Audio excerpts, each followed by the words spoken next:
Acompañan hoy presencialmente y en las redes. Este evento ha sido organizado con la colaboración de Asociación de Contribuyentes, Consejo Privado de Competitividad, Instituto Videnza, Instituto Peruano de Economía IPE, Instituto Infraestructura, Institucionalidad y Gestión IIG, Lampadia, Macroconsult y la Red de Estudios para el Desarrollo. Somos centros de investigación y difusión que buscamos aportar soluciones para los problemas que enfrenta el país en temas como gestión pública, organización del Estado, capital humano y políticas públicas, entre otros. Agradecemos a AmCham y a su director ejecutivo Aldo de Filippi por su generoso apoyo para la realización de este evento. Debo agradecer también a los expositores Henry Oporto y Pablo Mendieta, que nos acompañarán desde Bolivia, así como a los panelistas Martín Tanaka, Carlos Meléndez, Luis Valdivieso y Elmer Cuba. Ellos analizarán y discutirán la crisis política y económica que enfrenta Bolivia tras 17 años casi ininterrumpidos de gobierno del MAS, que consiguió aprobar una constitución refundacional en el marco ideológico del denominado socialismo del siglo XXI. Este análisis, desde ópticas diversas, puede ser aleccionador porque el Perú ha estado hace poco en riesgo de seguir un camino parecido al boliviano.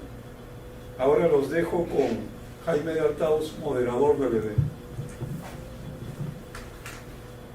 Gracias, Gonzalo. Buenas tardes a todos. Vamos a tener en el evento dos bloques, uno dedicado a la parte política e institucional, la evolución política e institucional en Bolivia y la crisis política que en este momento también existe, y luego una parte dedicada a la situación económica, a la manera como se ha ido complicando la economía en Bolivia. Para la parte entonces primera, política e institucional, tenemos a la exposición de Henry Oporto. Él es sociólogo, analista político y ensayista, es director ejecutivo de la Fundación Milenio, ha desempeñado altos cargos en el Estado, es autor de varios libros y entre ellos ¿Cómo somos?, que es un ensayo sobre el carácter nacional de los bolivianos, escrito en 2018. Él hará una presentación de 15 minutos y luego tendremos un panel en el que participarán Martín Tanaka y Carlos Meléndez. Martín Tanaka, como saben, es director de la Escuela de Gobierno y Políticas Públicas de la Universidad Católica, es un politólogo muy conocido, y Carlos Meléndez también, un politólogo muy conocido de la Universidad Diego Portales de Santiago de Chile, socio fundador del grupo de análisis político 50+1. Adelante, Henry, por favor, con tu exposición. Buenas noches, muchas gracias por invitarme, por la oportunidad de participar en este interesante foro. Agradecerles el interés que tienen por conversar sobre la situación de Bolivia. Supongo que este evento tendrá el beneficio de permitirles a ustedes detectar hasta cierto punto cuáles son las similitudes y diferencias que presenta hoy en día la situación boliviana con la situación peruana. Bueno, Bolivia tiene hoy en día un serio problema económico, pero creo que hay un problema aún más crítico que la economía, que es el de la gobernabilidad. No es un tema nuevo para nuestro país, tampoco lo es para otros países de la región. Creo que hoy en día hay una preocupación creciente sobre problemas de gobernabilidad que están afectando a varios países de América Latina y también de otras partes del mundo, de modo que los problemas de gobernabilidad de Bolivia no son ni mucho menos exclusivos, pero desde luego en el caso boliviano hay particularidades importantes. Yo diría que la gobernabilidad tiene raíces estructurales e históricas, como una dificultad más o menos pronunciada. Ha sido recurrente a lo largo de la historia del país y se ha expresado sobre todo como un problema crónico de inestabilidad. En los últimos años hemos asistido a un recrudecimiento de la crisis de gobernabilidad que nos afectó en otros momentos históricos. Y esto tiene que ver mucho con el contexto de un país que está muy fracturado, que está muy dividido, que está muy polarizado, lo cual ha roto en buena medida el marco de convivencia común de los bolivianos. Esta crisis de gobernabilidad se origina, por cierto, el año 2019, a raíz del desalojo que se hace de Evo Morales de la presidencia de la República, su renuncia forzada por una movilización ciudadana, seguida luego de un periodo de transición política que tuvo enormes dificultades para consolidarse. La vuelta del MAS al poder el año 2020, a fines del año 2020, generó la expectativa en una parte de la sociedad de que el retorno del MAS podría restablecer condiciones de estabilidad política y económica que tuvo el país en varios de los años de gobierno del MAS. Sin embargo, esto no ha sucedido. Y es evidente que para ello tienen que ver dos hechos muy importantes. Por un lado, el gobierno actual, presidido por Luis Arce, ha retomado con bastante ímpetu el proyecto de poder total, que es el que alentó el MAS desde sus primeros días de gobierno, con Evo Morales como presidente. Y si el MAS no pudo avanzar suficientemente en un proyecto totalitario en Bolivia, no fue porque no lo hubiera intentado, sino más bien porque no pudo concretarlo. Encontró resistencias poderosas que le fueron hasta cierto punto infranqueables. Lo que sí tuvimos fue un régimen autocrático, pero indudablemente que el pulso, el ímpetu, no solo autoritario, sino totalitario, esta apetencia por copar, por conquistar el poder total del Estado y de la sociedad, está en el ADN de este partido político. Y por lo demás se nutre de una suerte de paranoia de perder el poder. Esto lo experimentó precisamente en la crisis política del año 2019, cuando el MAS fue desalojado del poder. El otro hecho que ha influido para este resurgimiento de problemas de gobernabilidad tiene que ver con la guerra interna que ha estallado en el MAS, en el partido de gobierno, y que además se extiende a la red de organizaciones sociales con las cuales tiene articulaciones fuertes este partido. Creo que es conocida la lucha, el conflicto, la disputa de poder, de liderazgo que enfrenta prácticamente desde los primeros días del gobierno de Luis Arce, que enfrenta al actual presidente con Evo Morales.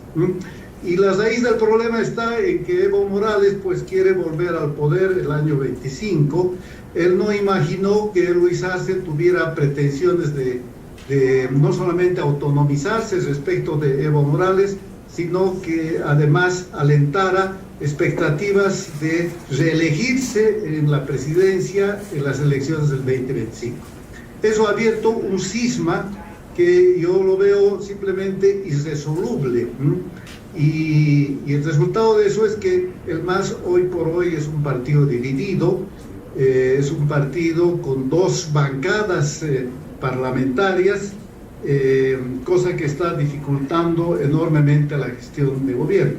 Y precisamente la crisis de gobernabilidad a la que hago referencia repercute fuertemente en la capacidad de gestión del actual gobierno. De hecho, la prioridad del gobierno de Luis Arce ha sido y sigue siendo reproducirse en el poder. Esto lo lleva a desarrollar permanentemente acciones que buscan derrotar a todo lo que se oponga a su gobierno, incluido ahora Evo Morales y la corriente que él lideriza en su partido. Desde luego, esto que hace Luis Arce, que es intentar a toda costa reproducirse en el poder, lo hace en condiciones de una mayor debilidad política si uno compara lo que es este periodo con los años de gobierno de Evo Morales. Concretamente, el gobierno de Luis Arce carece de una mayoría parlamentaria, ha perdido la mayoría parlamentaria justamente por la división de su partido, y él mismo ejerce un liderazgo mucho más débil. Esto ha hecho de que la justicia, el sistema judicial, se convierta en el principal instrumento de poder, tanto para perseguir, para reprimir a los opositores, como para intentar neutralizar manifestaciones de rechazo, de protesta social, y en definitiva es una estrategia para el ejercicio del poder y para la imposición de decisiones de gobierno.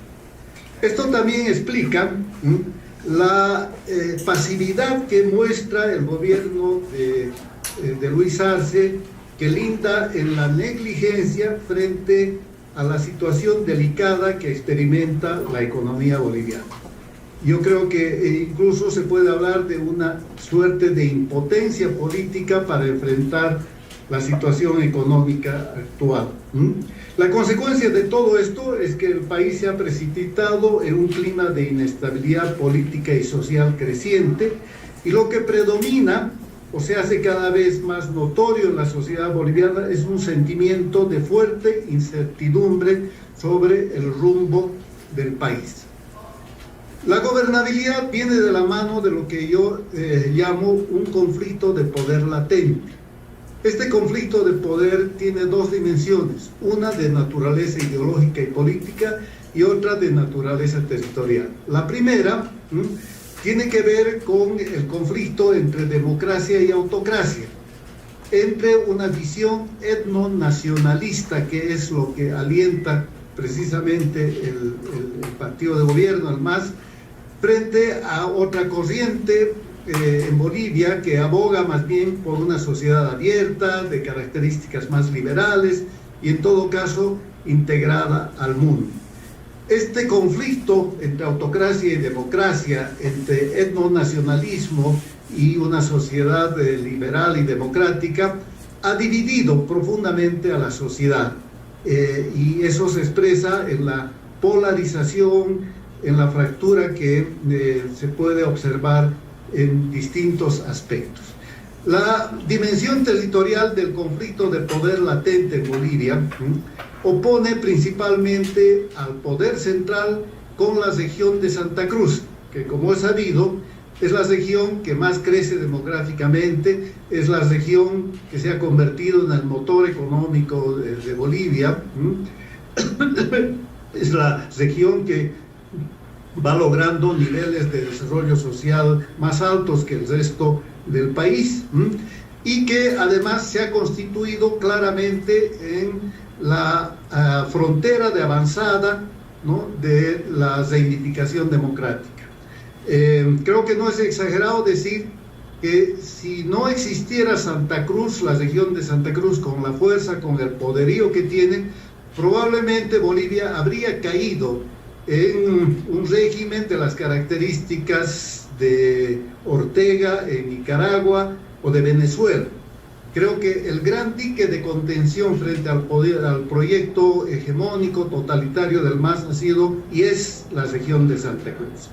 Ahora, este conflicto de poder de características territoriales tiene una particularidad, y es que ninguna de las dos fuerzas enfrentadas tiene la fuerza suficiente, tiene el poder suficiente para imponerse completamente a la otra parte. Esto ha dado lugar a una suerte de empate catastrófico. Un empate catastrófico que da lugar a que los conflictos se hagan cada vez más recurrentes. Hay una especie de caldo de cultivo que es explosivo y que toma las características de un campo minado. Esto explica, por ejemplo, que conflictos que no deberían ser de gran trascendencia, como el que tuvimos a fines del año pasado con motivo del censo nacional, se haya convertido en un conflicto de gran magnitud, ¿no? Y precisamente por eso es que también los espacios de diálogo, de concertación, de soluciones negociadas se han achicado cada vez más o son simplemente inexistentes. Ahora bien, este clima de alta conflictividad, de un choque permanente de fuerzas, de un empate catastrófico, es lo que se ha convertido además en un verdadero lastre para la marcha de la economía. Es más, diría que es un factor que bloquea cualquier proyecto de desarrollo consistente en Bolivia y contiene, por si fuera poco, peligros serios para la integridad del Estado boliviano. La pregunta que nos hacemos muchos es ¿cómo salir de este embrollo?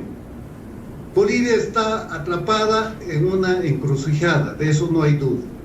Hay dos posibles caminos, dos posibles desemboques. Una es la solución de fuerza que viene buscando el gobierno en funciones, como lo hizo antes Evo Morales, ¿no? Es de alguna manera seguir el libreto de Nicaragua, es la vía nicaragüense de buscar una solución a la crisis por la vía de la fuerza.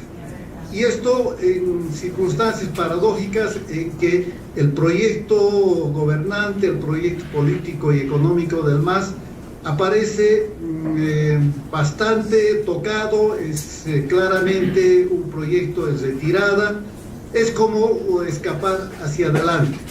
La consecuencia naturalmente de seguir este camino es profundizar la polarización y la división de la sociedad boliviana. El otro camino implicaría reconstruir el contrato social, es decir, el contrato social para una convivencia pacífica, con respeto del pluralismo y la diversidad. Implicaría, desde luego, establecer un nuevo marco democrático de convivencia que posibilite la integridad y la unidad nacional. Esto, naturalmente, no es posible si es que los bolivianos no recuperamos un sentido de nación, de identidad nacional común, que es algo que se ha debilitado enormemente en todos estos años de ejercicio de poder del MAS, porque su proyecto es un proyecto etnonacionalista que privilegia las identidades particulares por sobre la identidad nacional. Se trata, por lo tanto, de explorar la posibilidad de concebir un renovado proyecto de nación y de desarrollo tendiendo hacia la modernidad y hacia la inserción en el mundo. Esto es ciertamente crítico para la viabilidad de Bolivia como nación y como Estado. Un nuevo contrato social, tal como lo pienso yo, desde luego no supone un acto determinado. No estoy pensando en nada parecido a una asamblea constituyente o algo equivalente a ello. El contrato social que yo imagino supone más bien recorrer un camino, un proceso. Y para ello me parece que los 3 años próximos en Bolivia son verdaderamente cruciales. Configuran una suerte de ruta crítica. Este año, 2023, es el año de la batalla judicial. Está en juego la posibilidad de una reforma de la justicia, por lo menos del inicio de una reforma de la justicia, o de la ratificación del control absoluto que tiene el gobierno sobre el sistema judicial y que, como lo dije antes, se ha constituido en su principal instrumento de poder. El próximo año, el 24, tiene que ser el año del censo. El conflicto del pasado año derivó en un acuerdo para que el censo nacional se realizara en el mes de marzo del próximo año, con un calendario que haría posible que los resultados del censo se conocieran en el mes de septiembre del próximo año. A continuación debe venir un debate seguramente muy complejo en Bolivia sobre una nueva asignación, una nueva distribución de los curules parlamentarios y además una nueva distribución de los recursos fiscales que van a los gobiernos subnacionales. Por todo ello es sumamente crítico. Un minuto, por y favor. el año 25 es el año de las elecciones generales. Cada uno de estos eventos tiene sus propios desafíos y en ellos se enfrentarán el proyecto autocrático versus el proyecto democrático. Y todo ello se dará además en medio de una situación económica cada vez más complicada y que probablemente va a condicionar enormemente el desarrollo del escenario político en Bolivia. Aquí me quedo y seguramente que con la exposición de Pablo Mendieta podremos tener un panorama más completo de la intrincada situación económica y política de Bolivia. Les agradezco su atención. Muchas gracias, Henry. Muy clara la explicación del panorama boliviano, de lo que ha venido ocurriendo e incluso de los escenarios futuros. A continuación, el comentario de Martín Tanaka, yo diría unos 5 o 6 minutos quizás. Puedes pasar acá o sí, mejor, acá adelante, por favor, Martín. Y después tendríamos el comentario de Carlos Meléndez.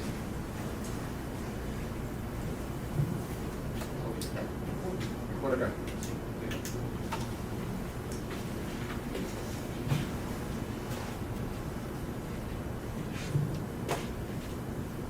Gracias. ¿Qué tal? Muy buenas tardes, buenas noches. Bueno, en primer lugar, gracias por invitarme a participar en esta conversación sobre el caso boliviano que nos interesa a todos y bueno, además un gusto poder escuchar al doctor Oporto en su presentación, ¿no? Bueno, yo tengo apenas unos minutos y yo quisiera plantearle algunas preguntas, pedirle un mayor desarrollo al expositor, pensando en temas que nos preocupan especialmente en el Perú, ¿no? Para poder hacer un paralelo entre el panorama que nos ha pintado y algunos asuntos que nos interesan, que nos preocupan, que nos angustian aquí, ¿no? Bueno, creo que efectivamente tenemos mucho interés porque durante mucho tiempo uno miraba los datos de crecimiento económico, ¿no es cierto?, entre Perú y Bolivia, y mucha gente decía, caramba, qué cosa tan particular, que uno miraba en años anteriores y veía que tanto Perú como Bolivia tenían tasas de crecimiento y de reducción de la pobreza bastante importantes y por caminos totalmente divergentes, ¿no? Uno miraba las estadísticas internacionales y eso era algo que llamaba la atención. Y algunos se preguntaban si es que esos méritos, ¿no es cierto?, eran posibles de llegar por caminos muy divergentes. Y claro, ahora la realidad política de Bolivia en los últimos años nos está demostrando los límites de ese modelo político y ahora también recientemente estamos siendo cada vez más testigos de los límites del modelo económico, ¿no? Pero de eso se hablará en la segunda parte con más detalle, ¿no? Y además el tema de la gobernabilidad, que muy bien se ha presentado aquí, también nos angustia en particular, ¿no? Entonces, hay dos temas en los que yo quisiera pedir una ampliación de Henry, ¿no? Que es, de un lado, está este tema de los conflictos al interior de los bloques en conflicto, valga la redundancia, ¿no? Es decir, hemos hablado de un proyecto con una vocación autoritaria del lado del MAS y la resistencia de sectores de la oposición. Pero, y ciertamente la resistencia de la oposición es la que, por supuesto, le ha puesto un límite a este proyecto de vocación autoritaria. Pero también es cierto que dentro de los bloques hay conflictos internos muy relevantes, ¿no es cierto? Entonces, hemos escuchado un poquito del enfrentamiento entre Evo Morales y el presidente Arce, ¿no? Que, digamos, inicialmente parecía que podría haber habido una continuación, ¿no es cierto?, del poder del presidente Morales, pero tal como hemos visto un poco en Argentina, cuando dejó la presidencia la presidenta Cristina Fernández, tal como vimos en Ecuador, cuando dejó el gobierno el presidente Correa, sus sucesores no necesariamente se alinearon a sus predecesores y demostraron tener un juego político propio. Luego, en el caso de Bolivia, digamos, también el MAS como organización y como conjunto de organizaciones sociales también demostró tener un margen importante de juego, que también le puso algunos límites a iniciativas del propio Evo Morales y a iniciativas del propio presidente Arce en el tiempo más reciente, ¿no? Entonces, yo quisiera pedirle a Henry si nos pudiese contar si es que él ve dentro de esta lucha de facciones o tendencias dentro del MAS alguna posición que él considera que pueda ser parte de este gran acuerdo político del cual nos habló, de cuya necesidad nos habló al final. Y luego está el tema también de la oposición, ¿no? Y yo creo que si es que uno mira también, desagrega el bloque opositor, uno también encontrará fracturas, contradicciones, tendencias, ¿no es cierto?, posiciones más duras, más extremistas, más conservadoras, posiciones también más liberales, más, digamos, un poco más de centro, ¿no? Entonces también quisiera pedirle un comentario breve sobre el mundo de los sectores de oposición, ¿no? Y ese es un gran tema, ¿no es cierto?, de los conflictos internos y de los actores que participan. Y un segundo tema que me parece muy importante, ya es pensando en el futuro, y qué alternativas hay, ¿no?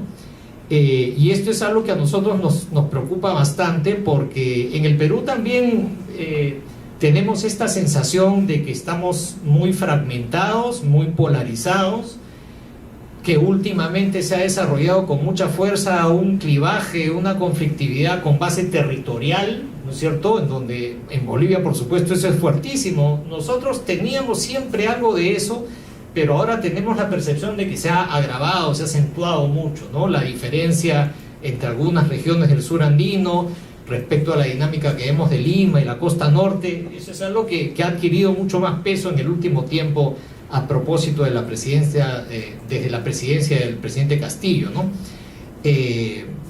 Y además, por supuesto, tenemos esta sensación de que vamos a tener en el futuro un choque muy fuerte entre iniciativas políticas con proyectos muy excluyentes, muy contrapuestos, ¿no? Y efectivamente, tal como lo fraseó Henry hablando de Bolivia, uno podría decir, en el próximo tiempo seguramente habrá una alternativa política fuerte, muy asentada territorialmente en la Sierra Sur, con un discurso muy antisistema, muy refundacional, que se enfrentará a una alternativa, digámoslo así, más promercado, más liberal, que tiene un asentamiento más en Lima y en la costa, ¿no? Entonces, la discusión de Bolivia tiene ecos muy importantes para nosotros. Entonces, hay un par de cosas que quisiera pedirle más comentario. Es uno, cómo avanzar en la construcción de esa alternativa nacional, ¿no? Entonces, de un lado, existirá dentro de los sectores, dentro del MAS, algún ala, alguna corriente que esté dispuesta a dar un paso en ese sentido. Parece complicado, pero Henry nos dirá. Y sobre todo, ¿cuál es la propuesta de la oposición, ¿no? Porque en esta confrontación, en donde en la polarización, Evo Morales maneja un discurso según el cual la derecha es oligárquica, es excluyente, ¿no es cierto?, y por lo tanto la representación de los intereses del pueblo está de su lado. La pregunta es, ¿qué sectores, qué liderazgos dentro de la oposición son capaces de digámoslo así, de pelearle ese discurso a Evo Morales, ¿no? Y de presentar efectivamente esa propuesta más integradora, más nacional, que Henry había estado abogando, ¿no? Bueno, y hay muchos más que podríamos seguir conversando, pero por razones de tiempo lo dejo ahí. Muchas gracias. Muchas gracias, Martín. Yo, antes de darle la palabra a Carlos Meléndez, simplemente también quería formular una pregunta. ¿Qué tiene que ver, digamos, en qué medida la Constitución que se aprobó el año 2006, me parece, la Constitución de Evo Morales, condiciona o facilita este proyecto autoritario? Digamos, ¿en qué medida es una Constitución iliberal, como se llamaría? Es decir, que no está destinada a establecer límites al poder y garantizar derechos individuales, sino es una Constitución que facilita el control de los poderes, por ejemplo, el control del Poder Judicial, como efectivamente se ha explicado. Y en qué medida entonces la parte de la raíz del problema está ahí también, y habría que modificar esa Constitución, aunque él ha dicho que no hay que hacer, me imagino que debe ser por temor electoral. Bueno, entonces, Carlos Meléndez desde Santiago de Chile. Adelante, Carlos, por favor. ¿Qué tal? Buenas noches con todos. Muchas gracias por los organizadores, por la invitación, y muchas gracias, doctor Henry Oporto, por el análisis. Reacciono en el mismo, para comenzar, para ahondar un poco las preguntas que hizo Martín sobre el carácter de la división interna del MAS. Es decir, ¿estamos solamente ante una disputa de liderazgos entre el expresidente y el presidente? ¿O estamos dentro del mismo MAS? ¿Es posible hacer una división entre un MAS autoritario y un MAS democrático? ¿O estamos también ante una división entre un MAS más populista, encarnado pues en el expresidente Morales, y un MAS más tecnocrático? Normalmente cuando los proyectos políticos se han roto en otras regiones, ya sean de izquierda o de derecha, siempre ha habido una suerte de disputa, de división entre los sectores más tecnocráticos, menos cercanos del movimiento social, más elitistas si se quiere, y por lo tanto también que endosan más valores democráticos, versus un sector más populista, más movimentista. Si nos podría ahondar más en ese carácter de la ruptura dentro del MAS. Eso como primera pregunta. Como segunda pregunta, también tiene que ver un poco con mirar a la oposición, pero ver a la oposición cuáles serían las alternativas que hay, la construcción de alternativas no solamente democráticas, no solamente liberales, sino también de centro. Primero, queda claro, efectivamente, como usted lo ha señalado, que el gobierno del MAS ha hecho todo lo posible para llevar a la cárcel, literalmente, a sus opositores políticos, no solamente el caso de Áñez, sino el caso de Camacho, ¿no? Pero entonces, eso obviamente debilita mucho a la oposición, pero ¿qué alternativas se ven más allá de los sospechosos comunes? O sea, supongo que Carlos Mesa va a volver a intentar ser candidato. Manfred Reyes ha dicho que no va a ser candidato nuevamente, pero no se puede descartar del todo.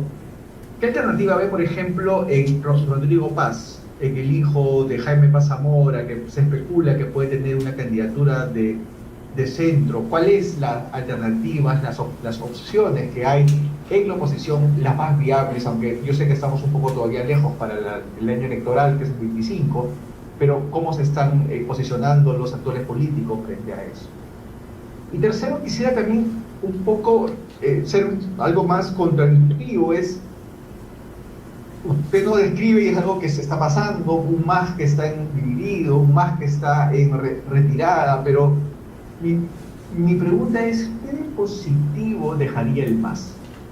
O sea, el MAS fue un movimiento político que dio estabilidad en un momento de crónica de inestabilidad sistémica, obviamente, pero que tuvo algunos elementos positivos en términos políticos. No voy a hablar en términos económicos porque es el panel posterior, que tiene que ver con la incorporación de sectores excluidos, que dio mucho reconocimiento y representación política a sectores que buscaban dignidad. Entonces, fue un movimiento hasta cierto punto revolucionario dentro del país, y obviamente tiene cuestiones positivas. En términos políticos, ¿qué diría que son justamente estos legados constructivos? Que no creo que todo lo que haya pasado por el gobierno obviamente tiene que tener un balance autoritario, como sabemos que es lo predominante, pero ¿qué positivo puede haber? Y en ese sentido, una de las cosas que nos preocupa en la región es el MAS tuvo la habilidad de empalmar un proyecto político, un proyecto electoral con el movimiento social. De algún modo controló, estableció puentes, estableció vínculos entre el movimiento social y la arena política y la arena electoral. Ese es un gran desafío que han tenido muchos proyectos políticos en la región. El correísmo no lo pudo hacer con Pachacutic. En el Perú, claramente, los movimientos sociales que hay desbordan a toda la clase política. En Bolivia, más bien, hubo una sincronía con el movimiento social y la organización, el instrumento político, como lo llaman hasta ahora. ¿Qué va a pasar con el movimiento social? ¿Qué va a pasar con el movimiento social si es que el MAS está dividido y si el MAS está debilitado y que quedaría desbordado? ¿La fragmentación es solamente política o vamos a ver también una atomización del movimiento social, lo cual va a llevar a un escenario más a la peruana, donde tú tienes movilizaciones fragmentadas? Entonces ese es un tema porque sabemos que el movimiento social fue un factor clave, un factor de veto para entender justamente la estabilidad en los países andinos. Por ahí van mis preguntas y agradezco nuevamente la invitación. Bien. ¿Algo? Henry, no sé si me escuchas. Sí, interesante sí, que sí. quieras responder a los cuestionamientos, las preguntas que te han formulado, por favor. Son varias cuestiones, todas muy importantes. Voy a tratar de concentrar mis respuestas o mis comentarios en tres aspectos. El primero, sobre la Asamblea Constituyente del año 2006, y que fue un evento fundamental para la consolidación del régimen de gobierno del MAS. Yo tengo una perspectiva muy crítica respecto de esa Asamblea Constituyente porque creo que frustró la posibilidad de un renovado contrato social en Bolivia. Levantó banderas sobre todo de inclusión social y de reconocimiento de los pueblos indígenas, pero en el balance lo que predomina sobre todo es la destrucción del Estado de Derecho, por lo tanto de la democracia institucional, lo que ha dado pie más bien a la entronización de un régimen autocrático y corporativo que ha tenido la capacidad de controlar todo el aparato de Estado, ¿no? Y en lo económico ha implantado un sistema de capitalismo de Estado que a la vista de la crisis actual se ve que es un modelo no solamente anacrónico, sino que tiene pocas posibilidades de sostenibilidad hacia adelante. Y lo que queda como consecuencia de eso es una reproducción de las condiciones mayormente de pobreza, de marginalidad que presidieron, fueron en todo caso características previas al advenimiento del MAS en el poder. Hay todo un debate que se puede hacer sobre la propuesta del Estado plurinacional, pero creo que muy poco hemos visto de concreción efectiva de un modelo de Estado que verdaderamente resuelva en profundidad los problemas de inclusión, de desarrollo, de progreso social en Bolivia, en fin. Así que yo no recomendaría que el Perú u otros países siguieran ese camino. Creo que los resultados negativos son mayores que los resultados positivos. Una segunda cuestión tiene que ver con cómo se perfila el escenario electoral para el año 2025. Es verdad que la oposición ha fracasado reiteradamente en Bolivia en articular una alternativa electoral, política y de gobierno suficientemente competitiva, con capacidad de derrotar al MAS. Y eso ha tenido mucho que ver, además, con el fraccionalismo que ha sido muy característico de la política boliviana. Eso no ha cambiado mayormente, ¿no? La realidad actual en la oposición es de fragmentación, es de liderazgos y de grupos políticos también muy desprestigiados, muy desacreditados ante la población. Bueno, pero lo novedoso quizás de la circunstancia actual es que hoy en día se dan dos condiciones que no se daban en el pasado y que permiten pensar en la posibilidad de que el MAS pierda las próximas elecciones del 2025. Pienso concretamente en el escenario de crisis económica que ha empezado a despuntar en Bolivia, y segundo, en la división que ha estallado, que se ha instalado en el seno del MAS. Esta división afecta, yo creo que fuertemente, el capital político y electoral de este partido. Las encuestas, de hecho, están mostrando que tanto Arce como Evo Morales están muy disminuidos en la preferencia ciudadana, y en todo caso, si se consolida la división de este partido, vamos a tener dos candidaturas, y esas dos candidaturas van a fragmentar sustancialmente la base electoral de este partido, ¿no? ¿Qué tipo de disputa es la que sostienen estos dos líderes? Yo diría que es básicamente una disputa de poder. Había la expectativa, cuando subió Luis Arce a la presidencia, de que él pudiera hacer un cierto giro de moderación en la política autocrática, en la política fuertemente estatista del MAS, que desarrollara un estilo de gobierno mucho más dialogante, más inclusivo, de respeto mayor al pluralismo, en fin. Pero esas expectativas no se han concretado en la realidad. Como lo dije antes, más bien lo que hemos visto es un gobierno que ha vuelto a levantar las banderas del régimen autocrático, ha reiterado en un estilo fuertemente autoritario, verticalista, en fin, quizás en parte por la propia disputa que tiene con Evo Morales.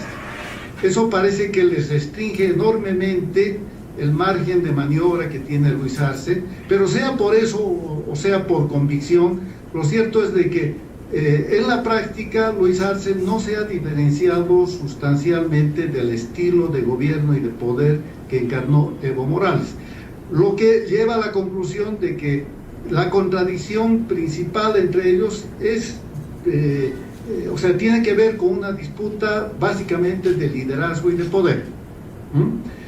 Ahora bien, el hecho concreto es de que esa división, si es que termina por cristalizarse en términos electorales, va a disminuir significativamente las posibilidades electorales de ambos candidatos, de ambos líderes, ¿no?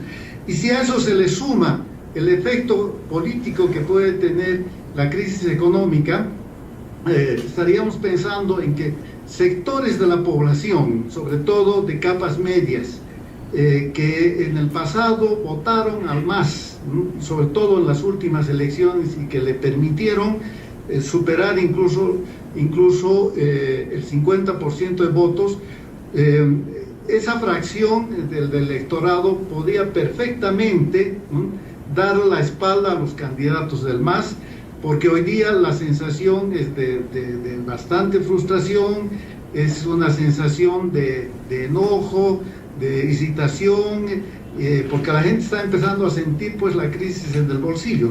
Así que las posibilidades electorales de cualquiera de los dos candidatos yo las veo disminuidas. Ahora, esto no significa automáticamente la victoria o la posibilidad de una victoria electoral de la oposición. Se está intentando hoy por hoy articular algún tipo de alianza, sé de conversaciones que están sosteniendo los grupos políticos, incluido Carlos Mesa, Doria Medina, en fin, explorando la posibilidad de construir una alternativa de unidad. No sé si eso va a prosperar, pero en todo caso soy un tanto escéptico sobre un resultado positivo de aquello, y no sé si verdaderamente el país votaría por la oposición unida. Creo que el desprestigio de los partidos, de los líderes políticos de la oposición es tan importante como el que probablemente tengan los dirigentes del MAS. Así que yo veo más bien un escenario que puede ser propicio para la emergencia de un outsider, que es un fenómeno que en el pasado no ha ocurrido en Bolivia, porque en cierto modo el escenario político estaba pues completamente capturado por el MAS. El MAS fue un partido antisistema, y eso cerró las posibilidades que hemos visto en otros países. Pero en las circunstancias actuales, en el nuevo escenario económico y social y político, yo no descartaría, más bien creo que habría muchas posibilidades para la emergencia de un outsider. Ahora, eso resuelve una parte del problema. Lo que quiero sugerir es que es probable una derrota electoral del MAS, es probable la victoria de algún candidato alternativo, ¿no? Pero lo que sigue a continuación es que va a permanecer la crisis de gobernabilidad. Y por eso mismo lo que se requiere el 2025 es, si ustedes me permiten, una victoria estratégica. Es decir, quien gane la elección tendría que ganar con un amplio apoyo popular que le permita además constituir una mayoría parlamentaria de respaldo al nuevo gobierno, y que además le permita articular alianzas sociales, de grupos sociales, porque de lo contrario, la situación del próximo gobierno, de un gobierno que no sea del MAS, va a ser enormemente difícil en medio de una crisis económica y con el MAS en las calles, muy probablemente. Así que el desafío es muy complejo. Yo no tengo una fórmula que pueda conciliar ambas cosas. Victoria electoral con gobernabilidad, me parece que más bien el país va a vivir muy probablemente un periodo de caos social, económico y de mucha inestabilidad política, lo que por supuesto es contrario a la idea que yo estoy planteando de la necesidad de reconstruir un contrato social, que me parece que es la salida estratégica que el país necesita. No sé si lo conseguiremos en los próximos años, porque las condiciones, como lo acabo de decir, son enormemente complejas y no hay soluciones fáciles, pero sí es posible que de pronto se abra al menos un camino en el que paulatinamente se puedan ir encontrando condiciones para sentar las bases de un renovado proyecto democrático, pero sobre todo de reconstrucción de la nación boliviana. Este creo que es el desafío fundamental que tiene el país: reconstruir la nación boliviana, la identidad nacional, sin lo cual me parece que tiene muy pocas perspectivas cualquier proyecto político en el futuro. Bien, muchísimas gracias a Henry Oporto por estas explicaciones en realidad tan claras acerca de lo que está ocurriendo en Bolivia y de las perspectivas futuras. Nos ha pintado un panorama bastante preocupante, pero al mismo tiempo muy claro acerca de las líneas de evolución del problema de gobernabilidad que hay en ese país, y también de la manera como la Constitución efectivamente del 2006 ha condicionado la evolución política y económica hacia fórmulas más bien autoritarias e intervencionistas. Bien, muchas gracias, Henry, por tu participación. Vamos ahora al bloque económico. Tenemos a Pablo Mendieta, que ha sido subdirector del informe macroeconómico para la empresa de la Universidad Católica de Chile, asociado de Felipe Larraín, exministro de Hacienda de Chile, jefe de investigaciones del Banco Central de Reserva de Bolivia, es director del Centro Boliviano de Economía de la Cámara de Industria, Comercio, Servicios y Turismo de Santa Cruz, profesor universitario y articulista. Pablo, buenas tardes y adelante por favor con tu exposición. Tienes 15 minutos. Perfecto, buenas tardes. Un gusto participar a la distancia en este foro que trata precisamente sobre la economía boliviana, y agradezco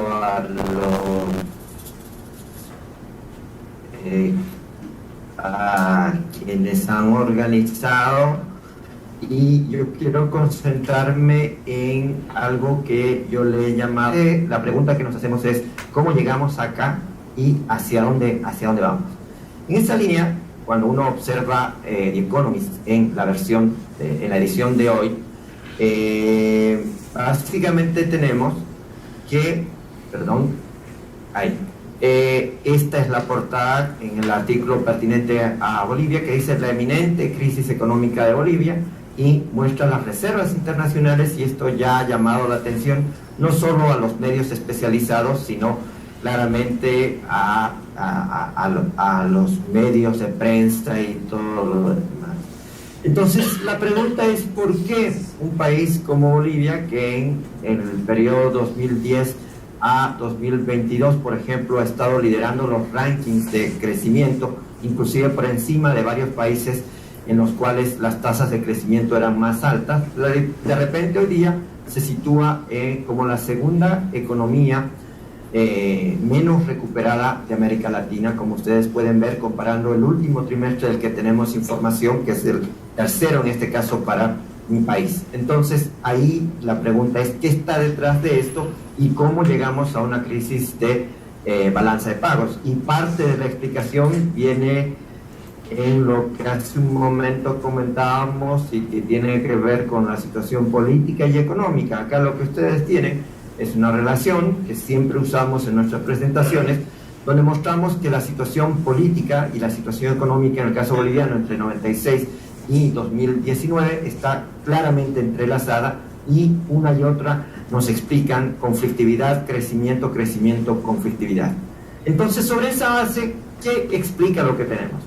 Uno, en la principal característica que ha hecho que el modelo o que la situación económica colapse en estos meses y de una manera muy rápida, tiene su origen, su data en algunos antecedentes, como la declinación del sector de hidrocarburos. Y permítame comentarles al respecto de que básicamente la producción al 2022 es 28% menos que en el punto más alto que estuvo allá en 2015-2016. Entonces, ese era el sector estratégico principal que tenía el gobierno y el Estado boliviano, y la caída evidentemente ha implicado efectos fiscales, efectos en divisas. Entonces esa es la primera gran pista, y lamentablemente es algo estructural, porque hablamos de un sector en el que recuperar va a tardar, por lo menos si se explora ahora, unos 5 a 7 años. Entonces es algo estructural. El segundo aspecto tiene que ver con desequilibrios fiscales persistentes, y tenemos que hablar de esto porque con menos ingresos, no solo de hidrocarburos, sino también de un aumento de la informalidad, cuando uno ve, por ejemplo, en términos absolutos, la recaudación del impuesto al valor agregado de las utilidades de empresas en los últimos 8 o 7 años, estas básicamente se han estancado. Entonces, si bien, y ahí sin ánimo de entrar a la arena política, la informalidad ha sido la base política del gobierno actual, pero esto ya le está cobrando una factura incluso la gobernabilidad, porque hablamos de déficit que han estado encima de 8%, y si bien el año pasado la corrección fuera 7,2, esta necesitaría hasta el 2030 para llegar a estar en equilibrio. Hemos tenido muchas regulaciones microeconómicas sin sentido que lamentablemente no han conducido a un aumento de eficiencia y de productividad, y por ende obviamente tenemos más informalidad, que nosotros calculamos aumentó de 75% a 90% entre antes y después de la pandemia, y alto subempleo. Entonces, con ese marco, lo que básicamente nosotros vemos es de que llega la pandemia, y la pandemia implica como 6.000 millones de dólares Bolivia es una economía que está en torno a los 40, 43 mil millones de dólares, y es un golpe fuerte como para todas las economías, pero uno de los problemas es que la falta de gobernabilidad a la que hacía alusión Henry, eso se ha notado en la pandemia y también en estos momentos, lo cual ha implicado que, a diferencia de otros países en los que está Perú, Chile y otras economías, uno haya tenido generosos programas de ayuda a familias y empresas. En nuestro caso no los hubo por todos estos problemas. Entonces, el resultado de esto es que al presente, y ustedes lo pueden ver en el gráfico, básicamente el ingreso laboral mensual, y esto tomando la encuesta continua de empleo, la más grande que existe en mi país, esta es 10% más bajo, ya sea que lo midamos en dólares corrientes o en dólares corregidos por poder de compra. Además de eso, se suma que la conflictividad nos ha generado ya costos en términos de que estamos mencionando de una pérdida, por ejemplo, en torno a 1.000 millones de dólares de los conflictos del año pasado. Ahora, dejando las razones estructurales, lo que nosotros vemos es de que hay algunos aspectos que han implicado una caída rápida y abrupta de las divisas. Uno, el contrabando de mercancías.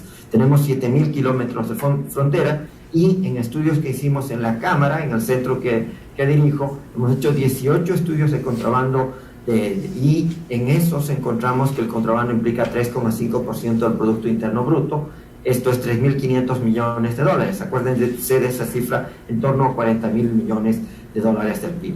Luego, el segundo aspecto es de que Bolivia el año pasado habría exportado 2.800 millones de dólares de oro, que no es boliviano, sino que viene más bien de Perú y de Brasil, y eso, digamos, que le daba una sensación falsa de seguridad al gobierno y también a la población de que las divisas estaban entrando. El año anterior tuvimos una importación récord de 4.000 millones, imagínense, como un 10% del Producto Interno Bruto, en combustibles, dada la caída estructural de producción de hidrocarburos. Entonces, además de eso, se suma de que los cálculos que hicimos indican que alrededor de 1.000 millones de dólares de esos combustibles no han sido consumidos en Bolivia, entonces hay contrabando. ¿Y cómo ha podido sobrevivir la economía con todo este drenaje de contrabando que les menciono? Bueno, con actividades ilícitas. Básicamente nosotros pensamos que las actividades ilícitas tienen un piso de al menos 2.500, 3.000 millones de dólares para la economía boliviana, y si sumamos algunas otras cosas, estas podrían llegar tranquilamente a 4.000 millones de dólares. Entonces, sobre esa base, hay errores de política que también se cometieron para llegar a la situación de vulnerabilidad que les menciono. Uno es de que no hubo una estrategia de financiamiento. Al inicio del gobierno de la administración Arce, él pudo tranquilamente emitir los 1.500 millones de dólares con tasas bajas en un momento en el que todo estaba tranquilo, y no lo hizo. Después se devolvieron 327 millones de dólares al Fondo Monetario Internacional. También no se aprobó una ley que se llama Ley del Oro, pero que en este momento se está tratando en nuestro Congreso, que habría significado como 2.000 millones de dólares, y no hubo una estrategia de endeudamiento con organismos internacionales. Entonces, frente a eso y ante una caída rápida de reservas en divisas, es decir, en dólares, básicamente el Banco Central y el gobierno empiezan a aprobar de manera desordenada, de manera inconsistente, muchas medidas para mitigar, y creo que la que gatilló todo lo que sucede en este momento tiene que ver fundamentalmente con un dólar preferencial, pequeñamente preferencial para el exportador. Entonces, en esta crisis ustedes pueden ver que el riesgo país, que nosotros estábamos un poco por encima del promedio latinoamericano, hoy día estamos ya en otro club, en otro conjunto de países, con Argentina, Ecuador, El Salvador, en los cuales nuestro riesgo país en algún momento ha llegado a estar muy cerca de 20 puntos porcentuales o 2.000 puntos básicos. Ahora, ¿qué preocupa? Que se necesitan básicamente 2.500 millones de dólares solo para estabilizar balanza de pagos, y la Ley del Oro implica como 2.500, entonces uno tendría un match. Pero frente a esto, la gente ha empezado a cambiar automáticamente sus bolivianos, moneda nacional, en dólares. Ustedes en el Perú comprenderán porque tienen este efecto de sustitución monetaria, y también hay algunas operaciones que tiene el Banco Central con entidades de intermediación financiera que implican un pasivo importante y que también está denominado en dólares. Además, el gobierno tiene que ver cómo va a conseguir divisas para pagar el combustible. Acuérdense que el primer punto era declinación del sector hidrocarburos. Entonces, ¿qué ha sucedido en lo inmediato? Uno, en el mercado oficial, los bancos, ante la ausencia de dólares, porque básicamente el Banco Central no ha provisto la liquidez que necesita el sistema en este momento, ha aumentado sus comisiones y hoy día tenemos comisiones de 10% que implican, comillas, una devaluación de una similar magnitud. En el mercado paralelo la brecha igual ha aumentado, ya tenemos un mercado paralelo que hace que en vez de estar en torno a 6.97, estamos con un tipo de cambio en torno a 7.7, etc. Y lamentablemente hay un aspecto de baja información. Esto es todavía una noticia en desarrollo. Nosotros vemos de que si sigue así, con problemas de gobernabilidad y todo, y tomando en cuenta lo que dice el Fondo Monetario, frente a un cambio como este, lo mínimo que podría pasar es de que el tipo de cambio suba un 30%, diríamos a 9 bolivianos por dólar, y esto con un aumento de 8% inicialmente en la inflación. Ojo que estamos asumiendo, suponiendo de que se conserva cierta disciplina fiscal y monetaria, no que la maquinita empiece a funcionar, y una contracción del PIB. Frente a esto, ¿qué se puede hacer? Uno, un ajuste estructural como los que teníamos a fines de los 80 o en los 90, pero eso suena difícil porque el ajuste estructural va en contra de la narrativa no solo del gobierno, sino inclusive de alguna parte de la clase media. La segunda es el status quo. Hoy día se está discutiendo, les decía, la ley del oro, y eso va a proporcionar a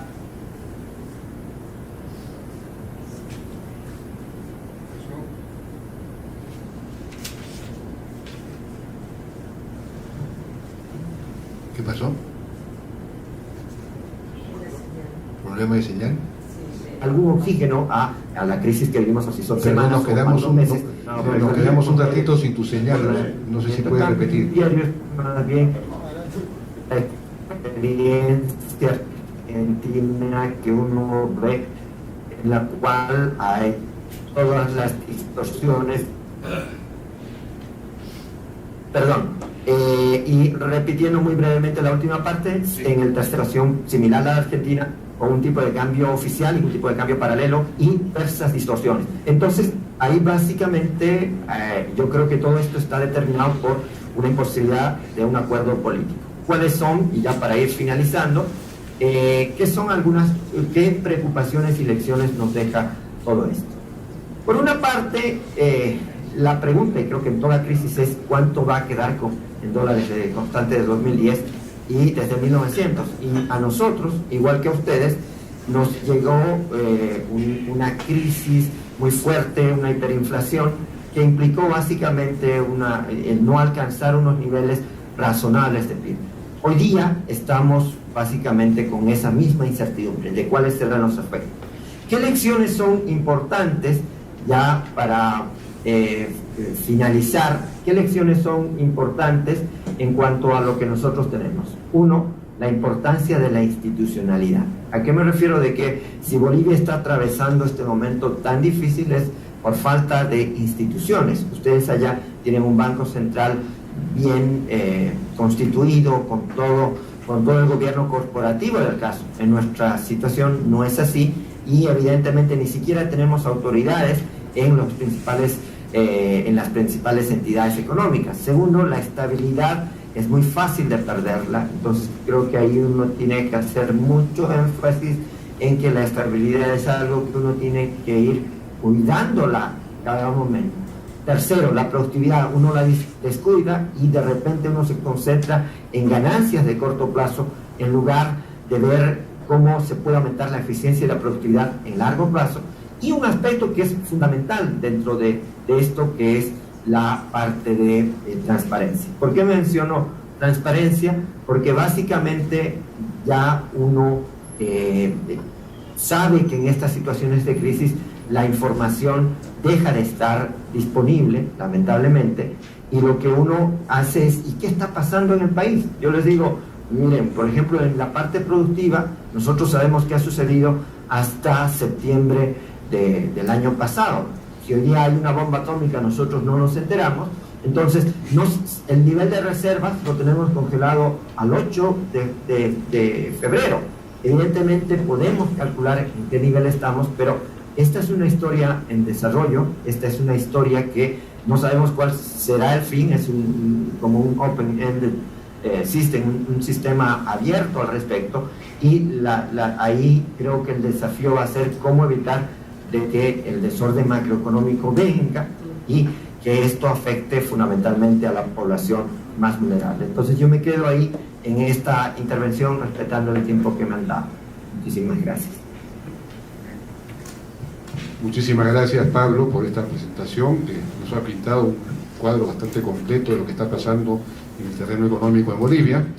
Ahora tenemos el comentario de Luis Valdivieso, que como dije es socio del IIG y bueno, ha sido ministro de Economía, en fin, él nos va a comentar esta exposición. ¿Ah? Sí, uno a cada lado. Y después Elmer Cuba. Lucho.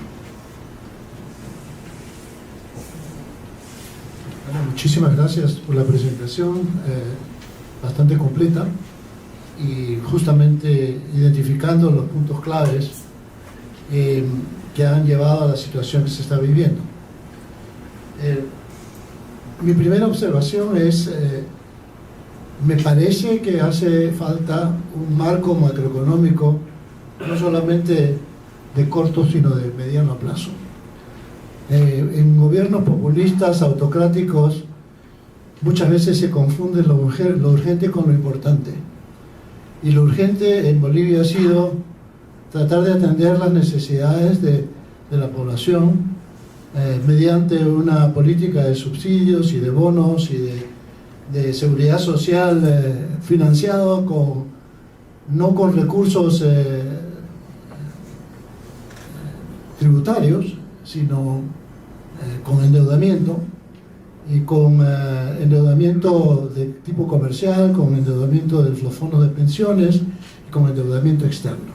Desde el año 2014, Bolivia no genera un superávit primario positivo, lo que significa que sus ingresos son menores que los gastos antes de pagar intereses. Y eso es una política realmente destructiva para el balance macroeconómico. Y el segundo punto es, cuando uno tiene ingresos de la naturaleza de hidrocarburos y de metales, lo que tiene que hacer, tomar en consideración, es la volatilidad de esos ingresos. Y tomando en consideración la volatilidad de esos ingresos, significa que los gastos no pueden programarse con la base de los ingresos más altos, que es lo que ha pasado. Lo que ha pasado es que durante los periodos de altos precios de los commodities se han embarcado en una política de apoyo social que a la larga, cuando han caído los precios o cuando ha caído la producción de los commodities, ha llevado a una situación como la que tienen actualmente. Y se ha querido seguir protegiendo el esquema del tipo de cambio fijo con un déficit creciente y sostenido público, en lo cual lleva a una situación como la que tenemos ahora. Veo que muchas de las soluciones que se están tomando en consideración son de corte heterodoxo. El gobierno ha salido con la intención de querer vender oro, ha salido con la intención, no la intención, sino ha subido el tipo de cambio para comprar oro a los ilegales y a los que están contrabandeando. Ha introducido una cantidad de medidas como límites a los créditos, ha tomado una cantidad de medidas subsidiarias para las empresas públicas, todas medidas de carácter heterodoxo para tratar de contener la situación y tratar de esconder la verdad. Y la verdad es que este sistema no da más para un tipo de cambio fijo.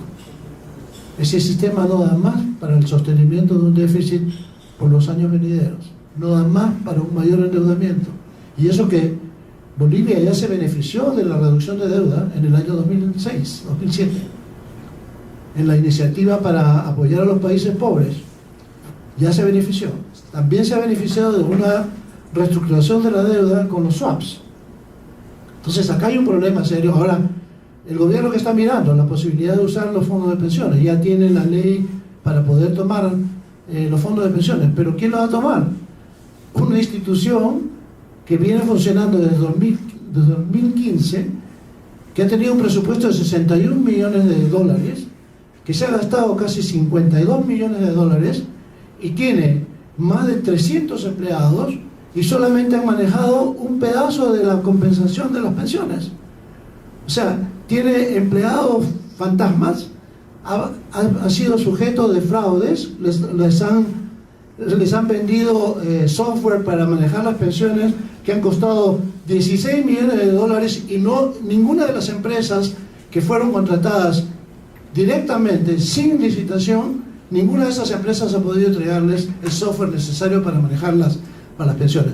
Y esa institución es la que va a tomar control de los fondos de pensiones en las dos AFP que existen, que son 24 mil millones de dólares, de los cuales 7 mil millones ya están en bonos del Tesoro y en letras del Tesoro.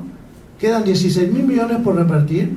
¿Y quién está a cargo de eso? El que fue viceministro de presupuesto del presidente Arce. Una persona que ya las instituciones multilaterales les han dicho al gobierno que tienen que marcar la distancia entre el ejecutivo y el manejo de las pensiones. Segundo, que tienen que tener gente preparada en el manejo de las pensiones. Pero ahorita en este momento se está planteando justamente lo opuesto.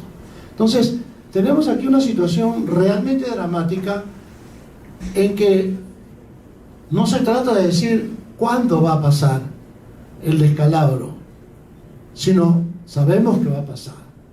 La pregunta es, ¿qué es lo que va a hacer el gobierno, la administración presente, la de Arce, para evitar que esto suceda? Porque el desenlace puede ser muy rápido. O sea, cuando el deterioro viene, no es lineal, es exponencial.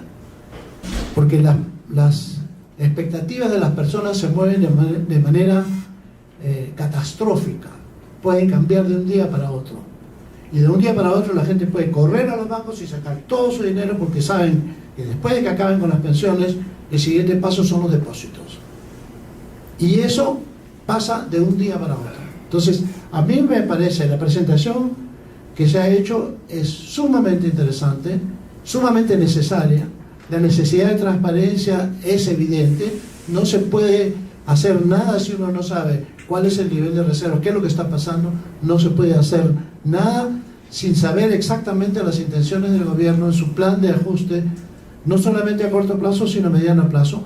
Y por lo visto no lo tienen, porque eso es uno de los reclamos y uno de los enfrentamientos que ha habido entre el Fondo Monetario y los técnicos de Bolivia, porque ellos dicen que están satisfechos con su tipo de cambio fijo, que no van a cambiar absolutamente nada y que todo se va a resolver en el corto plazo y van a ser felices. Yo tengo las dudas, agradezco la presentación porque creo que da los elementos necesarios para emitir juicios y les deseo lo mejor, o sea, en este esfuerzo que están tratando de hacer para corregir los desequilibrios que están enfrentando. Gracias. Muchas gracias, Lucho.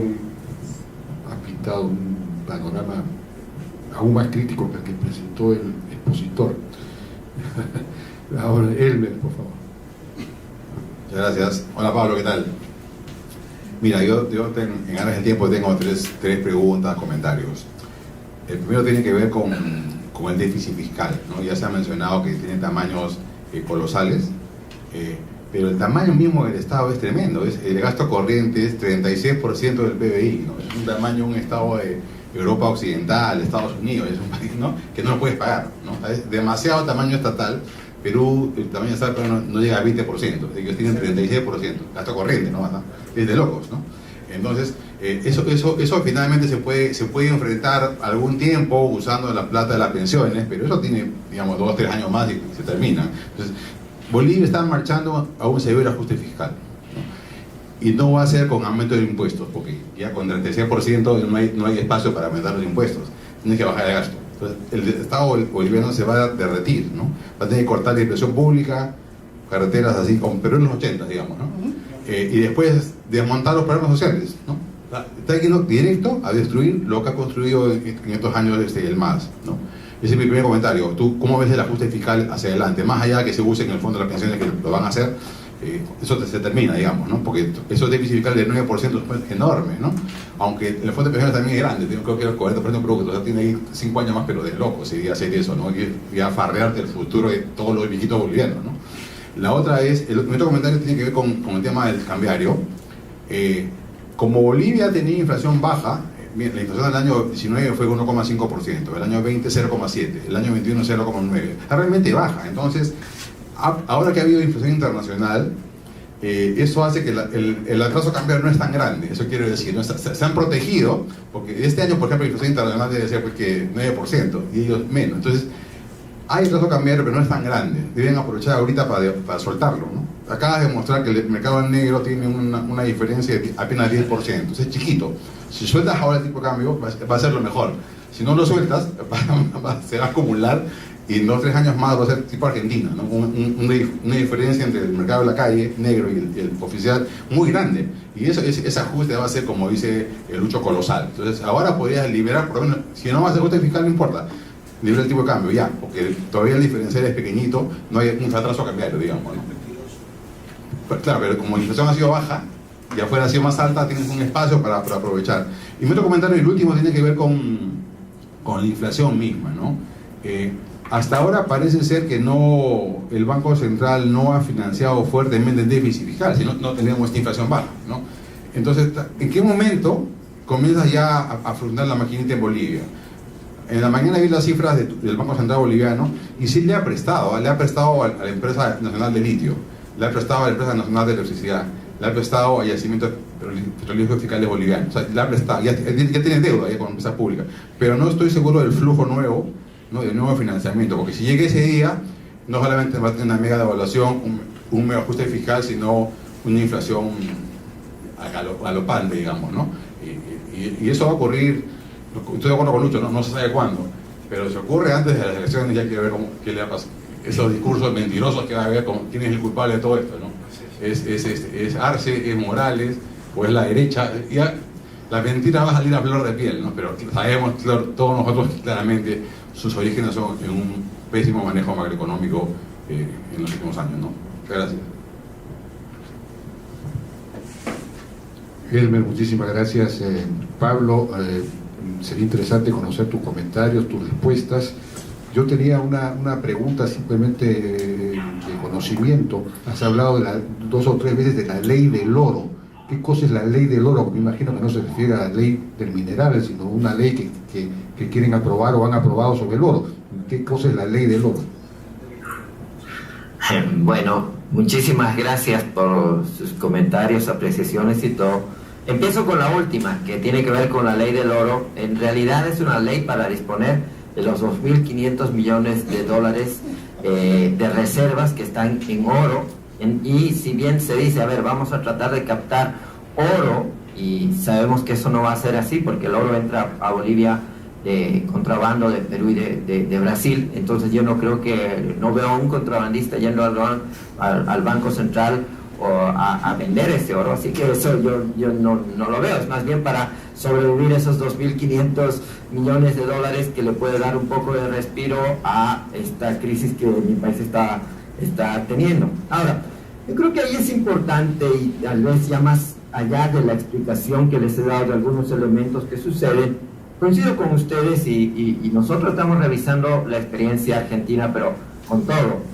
Hay uno que se llama, un documento de Federico Sturzenegger, y empieza con una cita magistral de Rudy Dorbush, ya fallecido del MIT, que dice: cuando voy a cada país, todos me dicen, mire, este país es diferente, en este país no va a haber esto, no va a haber el otro, qué sé yo, y no lo es. Entonces yo creo que en algún momento en la narrativa nosotros pensamos de que acá en Bolivia no iban a pasar ciertos problemas económicos, y aquí lamentablemente hay una cuestión de narrativa extremadamente fuerte.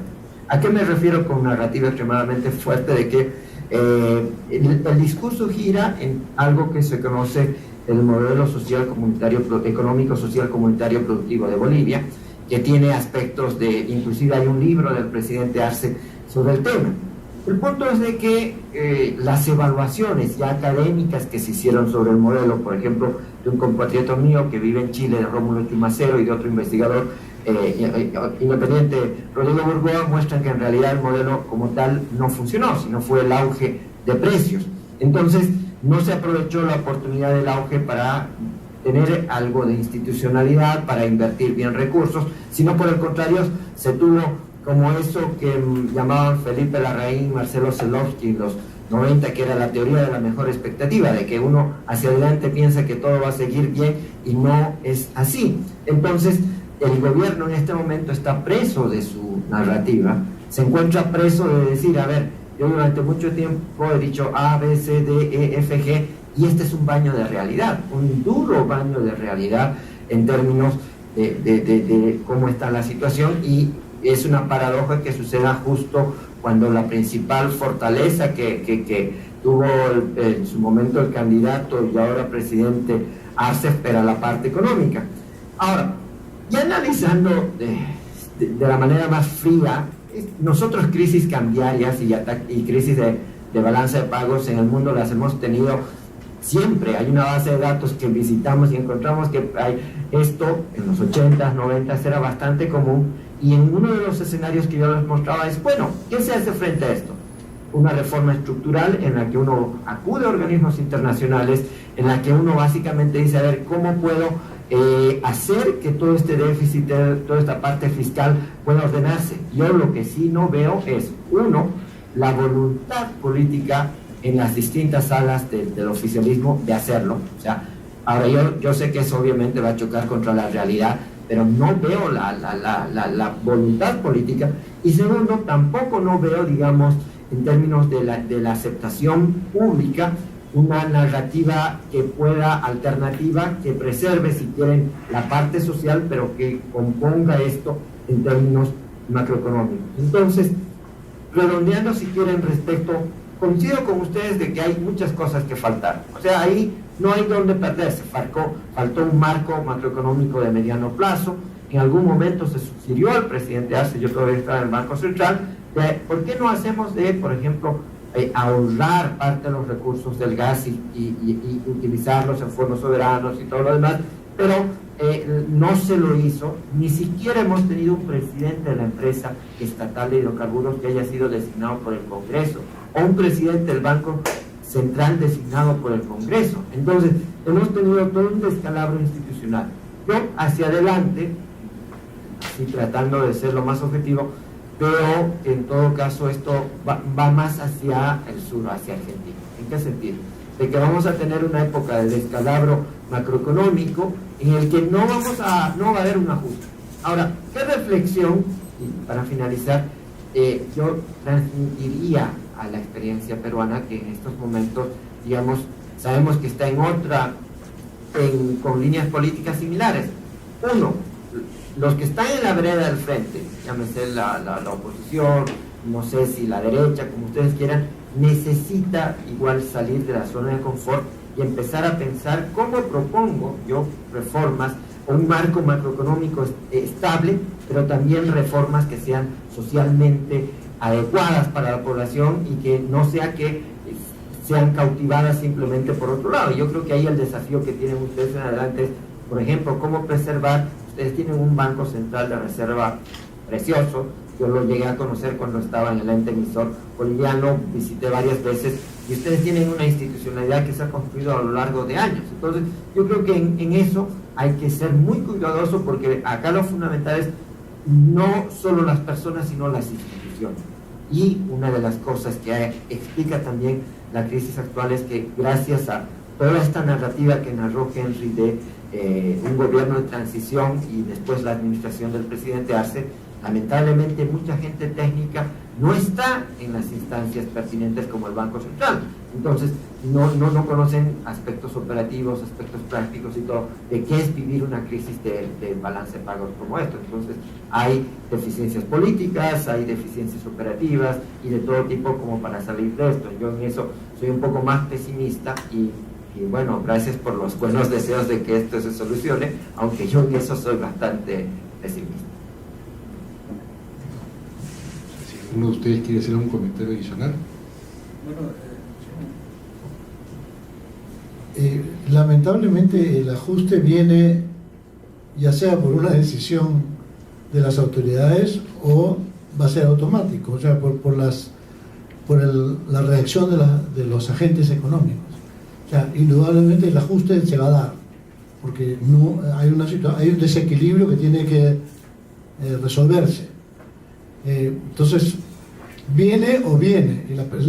O sea, la responsabilidad de las autoridades justamente y de los tecnócratas es aconsejar a las autoridades cuál es la mejor manera de que ese ajuste sea socialmente menos impactante.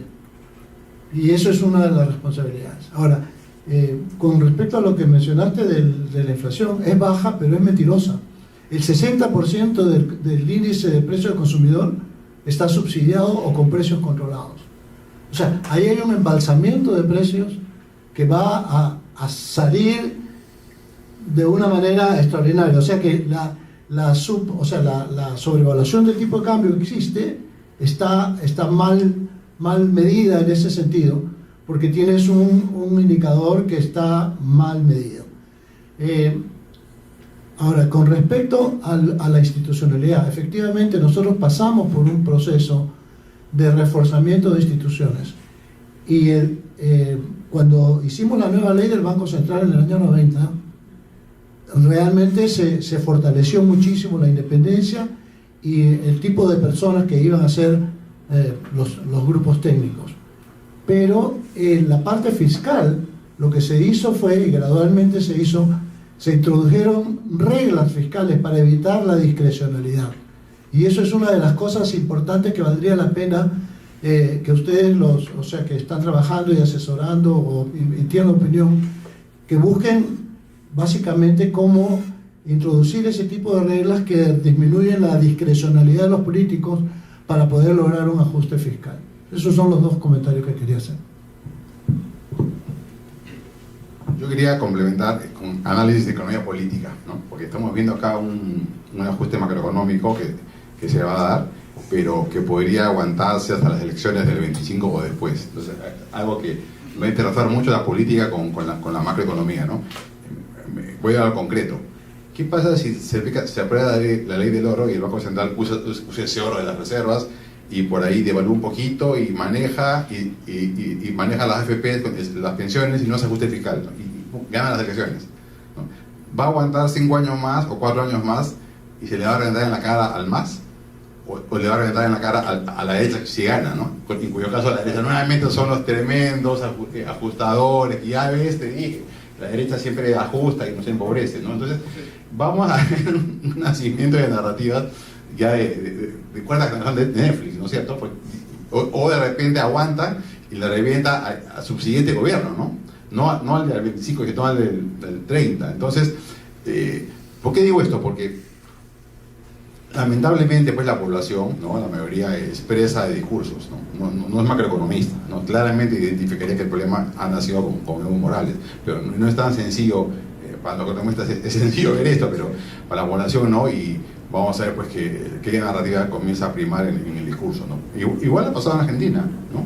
Mira, con lo que han hecho tendrían que haber perdido pues el kirchnerismo, y no ha sido así, ha ganado Fernández, ¿no? Entonces no siempre pierde el peor, ¿no?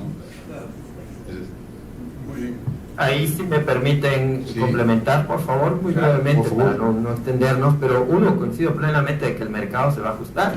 En el caso de la pandemia, para que ustedes tengan una idea, en Bolivia los salarios se ajustaron 10% hacia la baja, porque obviamente un mercado que es prácticamente todo informal, el ajuste se dio en el mercado laboral, pero de manera inmediata.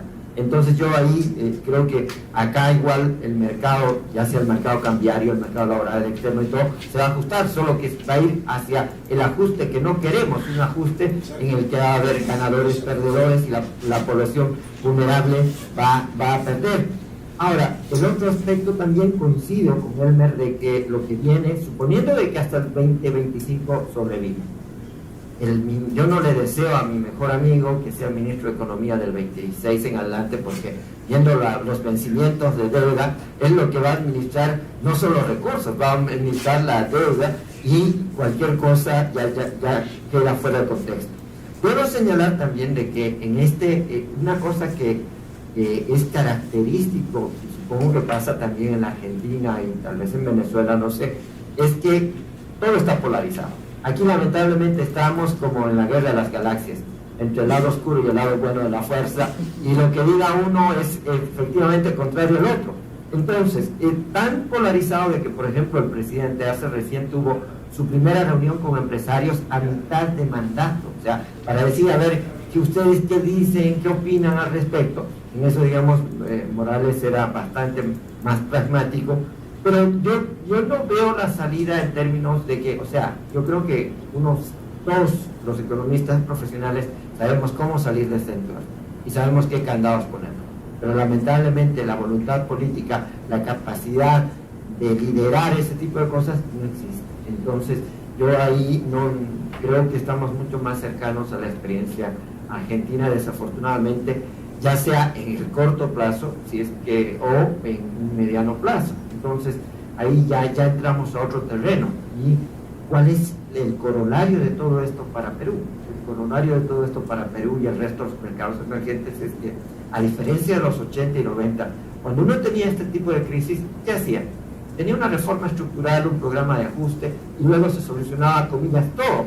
Hoy ya no, hoy uno entra en una espiral de populismo, polarización y todo lo demás, y entonces creo que ahí es adelantarse esta discusión que uno tiene. Yo estoy agradecido por la participación y bueno, veamos cómo va avanzando todo esto. Gracias. Bien, muchísimas gracias a Pablo Mendieta por su participación, también a nuestros panelistas. Simplemente a modo de cierre señalar que lo que me queda a mí como conclusión es que un proceso, digamos, político, autoritario, de alguna manera facilitado por una constitución no liberal, una constitución que facilita el control de los poderes, el control, por ejemplo, del Poder Judicial, del propio Parlamento y del Tribunal Constitucional, genera pues condiciones para un gobierno autoritario que finalmente incluso interviene en la economía, goza de buenos precios internacionales gracias a las nacionalizaciones, pero cuando eso se acaba, entonces se producen los desequilibrios que estamos viendo ahora y que ha sido motivo de esta reunión. El asunto, claro, es que el propio modelo político no permite procesar adecuadamente, no solamente genera por el intervencionismo estatal los desequilibrios, sino que no permite procesar esos desequilibrios para encontrar salidas y ajustes estructurales que no causen daño a la población, con lo que es prácticamente imposible en general, ¿no? Pero, digamos, buscar formas de aterrizaje lo más suaves posibles. El tema es cómo hacemos entonces pues para encontrar un acuerdo, un contrato social, como decía Henry Oporto, que permita finalmente establecer una base común que pueda encontrar una salida a estos problemas, ¿no? Bueno, muchísimas gracias a todos por su participación y será para deseándole lo mejor, por supuesto, a Bolivia en todo este trance. Nos será para otra ocasión. Muchas gracias.